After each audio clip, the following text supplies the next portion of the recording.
भट्टी साहब, जिस तरह रीमा भी ब्रेक से पहले कह रही थी कि ये टेक्निकल कोई मसला नहीं है, इसको ऐसे ना बनाएं, ये आइन शिकनी है सीधा सीधा जो हुकूमत ने किया या पाकिस्तान तहरीक-ए-इंसाफ वजीर आजम ने किया।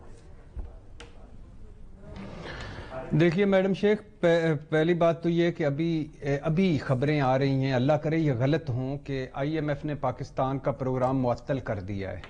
अल्लाह करे ये गलत हो, खबर सही ना हो, क्योंकि इससे मईशत और मुल्क का बहुत बड़ा नुकसान होगा और एक बहुत तबाही की तरफ हम पहले ही कशकोल बने हुए हैं, पहले ही भूखे नंगे मंगते हैं, पहले ही अदम इस्तेकाम है सियासी तौर पर, पहले ही हम एक दूसरे के दस्तों गिरबान हैं, एक दूसरे के गिरबान पकड़े हुए हैं, पहले ही हम लड़ रहे हैं आपस में, ऊपर से ये हो गया तो पता नहीं क्या होगा। अल्लाह करे गलत हो, लेकिन ये खबरें बड़ी ऑथेंटिक सोर्सेज से आ रही हैं कि IMF ने पाकिस्तान का प्रोग्राम मुअत्तल कर दिया।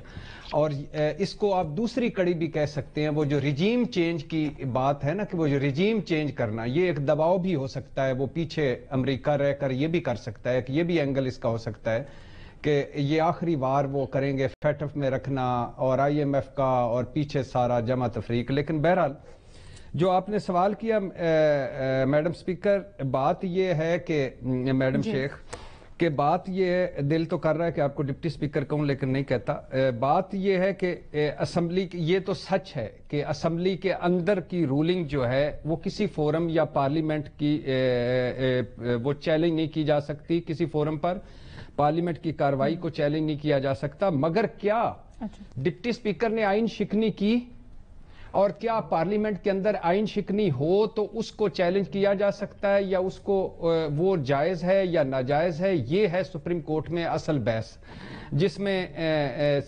आज जो रिमार्क्स दिए वो ये भी थे कि उन्होंने कहा था कि अबूरी हुकूमत के आने से पहले फैसला होगा, क्योंकि अहम केस है, दीगर वकला को भी सुनना है, दूसरे फरीक को भी सुनना है। और जैसा एक आपने एक और वो रिमार्क दिया कि आर्टिकल 5 का हवाला दे भी दे तो फिर भी स्पीकर तरीके अदम एतमाद मुस्तरद नहीं कर सकता।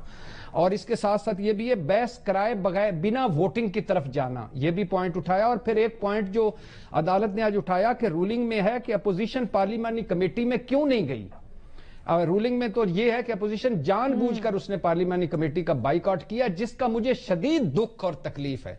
शहबाज शरीफ साहब ने कहा था कि वो इमरान खान सामने लाएं, अगर ऐसी बात हुई तो हम उनके साथ खड़े होंगे। खालिद मकबूल सिद्दीकी ने कहा, सारों ने कहा, अगर ये है तो क्यों उन्होंने बाइकआउट किया कि ये तो मुल्क का मामला था और इसको सच और झूठ साबित करने का मामला। आपको याद होगा हमने ट्रांसमिशन के दौरान मौलाना फजलुर रहमान से मैंने सवाल भी किया, वो कहते हैं कि ये मुबैना जाली खत के ऊपर तो हम जाएंगे ही नहीं।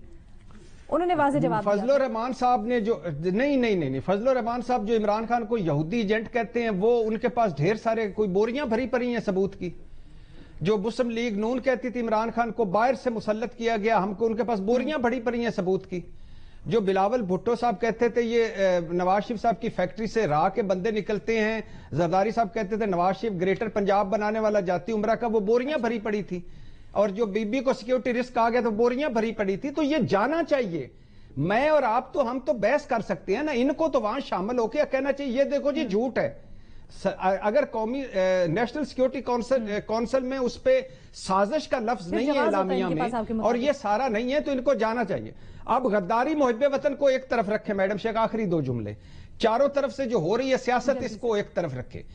ये जो पार्लियामेंट वाले हैं इनको कोई खौफे खुदा नहीं है, इनको कोई खौफे खुदा नहीं है कि ये है इनके नजर में पार्लियामेंट की इज्जत।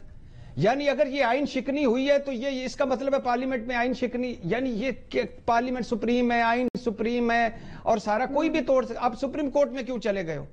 तो इशू बुनियादी तौर पे ये, जब तक आप पार्लियामेंट की इज्जत नहीं करेंगे, जब तक आप आइन की इज्जत नहीं करेंगे, जब तक आप सारा कुछ नहीं करेंगे, ये नहीं होगा। दूसरी बात रीमा साहबा की बात यह है कि इस वक्त सुप्रीम कोर्ट, क्या मतलब आप सुप्रीम कोर्ट में क्यों चले गए हो? मेरा मतलब यह है कि ये डिप्टी स्पीकर साहब, अगर आइन शिकनी की है डिप्टी स्पीकर साहब ने, तो ये बनता था आइन शिकनी करना सिर्फ तरीके अदम एतमाद को फेस ना करने की वजह से। ये है जमहूरियत, ये है सारा कुछ। और अगर यानी अगर ये सही आइन के तहत और सारे उस असेंबली में हो तो सुप्रीम कोर्ट में जाने की क्या जरूरत थी? اور اب میرا تو سپریم کورٹ سے یہ بھی درخواست ہے کہ اس کو جلد از جلد فیصلہ کریں، خط کو بھی سامنے لائیں اور اس کا جلد از جلد فیصلہ کریں. آئین شکنی ہوئی ہے یا نہیں ہوئی یہ اب سپریم کورٹ کو، اور جو بھی فیصلہ کرے گی میری سپریم کورٹ مجھے منظور ہے. جو بندے جو توڑے تھے وہ کون سے آئین کے مطابق توڑے گئے تھے؟ آئین شکنی تو وہیں سے شروع ہو گئی تھی. نہیں وہ صحیح کہہ رہے ہیں. وہ آپ نے جو پوائنٹ اٹھایا تھا عطر کاظمی صاحب وہ بالکل ٹھیک ہے کہ سندھ ہاؤس میں رکھنا جمہوریت کی بالادستی ہے. سندھ ہاؤس کا گیٹ ٹوٹنا جمہوریت تباہ ہو جاتی ہے اس سے. اور جو ترین گروپ جو ڈاکو تھا، جو چینی چور تھا، جو اے ٹی ایم تھا، اس کی طرف حمزہ شہباز کا جانا سب کچھ جائز ہے، مگر اور مریم کا لوٹوں کا گھراؤ کرنا جائز ہے، مگر پی ٹی آئی والے نہیں، مسلم لیگ نون والے.